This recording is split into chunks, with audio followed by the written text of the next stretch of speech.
మీ business ఏదైనా మీ ఊర్లో promotion చేయాలంటే అది సుమన్ టీవీతోనే సాధ్యం. ఇప్పుడే సంప్రదించండి.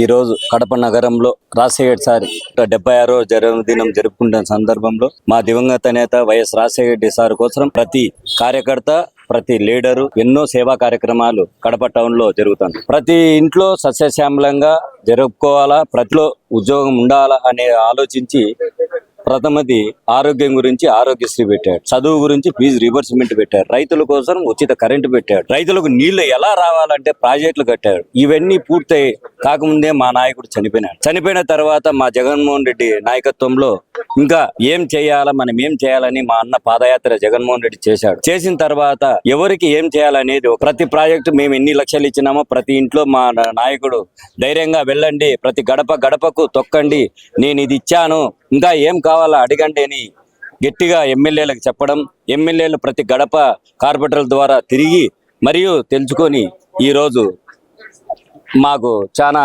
వార్డులో కానీ ప్రజల్లో కానీ ఇలా ఉంటుంది అని మా నాయకుడు జగన్మోహన్ రెడ్డి చేసిన కార్యక్రమాలు కడపలో చెప్పుకోదగిన దండిగా ఉన్నాయి. ఒకటి సూపర్ స్పెషాలిటీ హాస్పిటల్ రిమ్స్లో అందరు అనుకుంటారు ఏముంది గవర్నమెంట్ హాస్పిటల్ పోయి సూపర్ స్పెషాలిటీ హాస్పిటల్ చూడండి. పుష్పగిరి కంటి ఐ హాస్పిటల్, ప్రసాద్ ఐ కంటి హాస్పిటల్, ఆధార్ కార్డు ఉంటే చాలు ఐ హాస్పిటల్లో ఉచితంగా ప్రసాద్ ఐ ల్యాబ్ హైదరాబాద్ నుంచి వచ్చి కూడా ఆపరేషన్ చేసి కన్ను ఎలా ఉంటుంది హైదరాబాద్లో లాగే కడపలో కూడా చేస్తారు.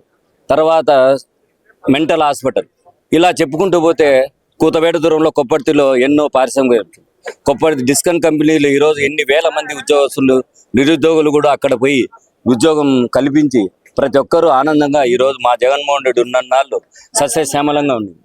ప్రతి మంగళ షాపుకు ఇంత డబ్బు ఇంత యూనిట్లు అనేది కూడా వాళ్ళకు ప్రతి షాపుకు తోపుడు బండ్లకు 10,000 రూపాయలు ఎన్నో కార్యక్రమాలు మా జగనన్న నిలిచిపోయే కార్యక్రమాలు తన నాయన ఎలా చేశాడో మర్చిపోని పథకాలు, అలాగే మా జగన్మోహన్ రెడ్డి కూడా మర్చిపోని పథకాలన్నీ ఇవన్నీ కాపీలు కొట్టి కూటమి ప్రభుత్వం రకరకాలుగా తొలి అడుగులో ఏమీ లేదు, 4 ఇండ్లకు కూడా పోరు, వచ్చిన వాళ్ళ ఇంటికే పోయి తొలి అడుగు ఒక పథకం ఇస్తానే తొలి అడుగా మేము ఎన్నో పథకాలు ఇచ్చి అన్ని సంవత్సరాలు ఇచ్చిన తర్వాతే మా నాయకుడు ఒక కార్డు ఇచ్చి ఆ కార్డులో ఎంతమంది ఉండారు, ఎంత లెక్క వచ్చింది, ఎంత లెక్క ఇచ్చింది ప్రతి ఇంటికి పోయి గడప గడప తొక్కి వివరించిన.